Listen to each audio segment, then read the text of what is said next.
পেল? দেখুন, এই রাজ্যের দুরবস্থার কথা আপনারা জানেন। এই রাজ্যের অবস্থা ভাঁড়ে মা ভবানী। তাই এখানে ডিএ চাওয়াটা অপরাধ। ডিএ চাইতে গেলে কুকুরের সঙ্গে তুলনা করা হয়।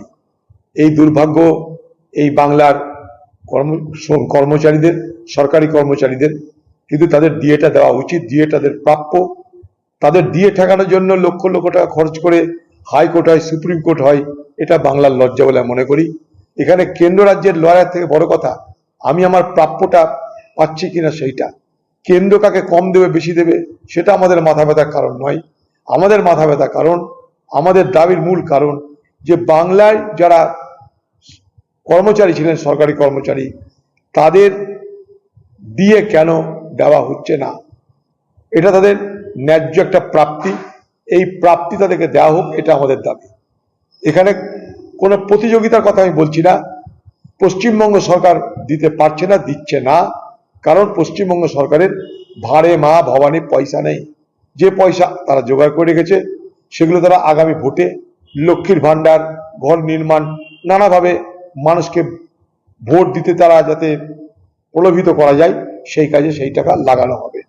তার মধ্যে আমরা দাবি করেছি যে ভারতবর্ষের প্রত্যেকটা রাজ্যে নানা নামে লক্ষ্মীর ভাণ্ডার আছে, কিন্তু কোনো রাজ্যেই এত কম পয়সার লক্ষ্মীর ভাণ্ডার নেই।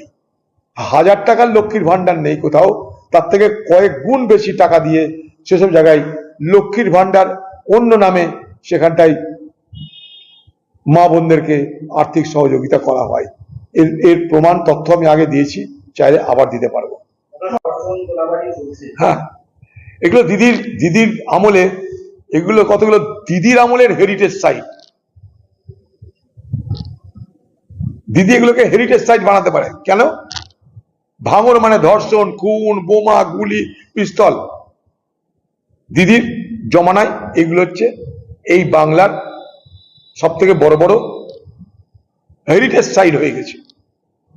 ক্রিমিনালদের জন্য, কুখ্যাতির জন্য এগুলো হেরিটেজ হয়ে যাবে। দিদি যত বছর আছে তত বছর ধরে এটাই চলেছে ভাঙড়ে। দিদি চায় না তাই পাল্টায় না, দিদি চায় না তাই পুলিশ চায় না, পুলিশ চায় না তাই পাল্টায় না। এ চলতে থাকবে। যাদবপুর বিশ্ববিদ্যালয়ে তৃণমূল ছাড়া মদ কারবার নাই, তৃণমূল ছাড়া পশ্চিমবঙ্গে ধর্ষণ নাই, তৃণমূল ছাড়া খুন নাই, তৃণমূল ছাড়া রাহাজানি নাই।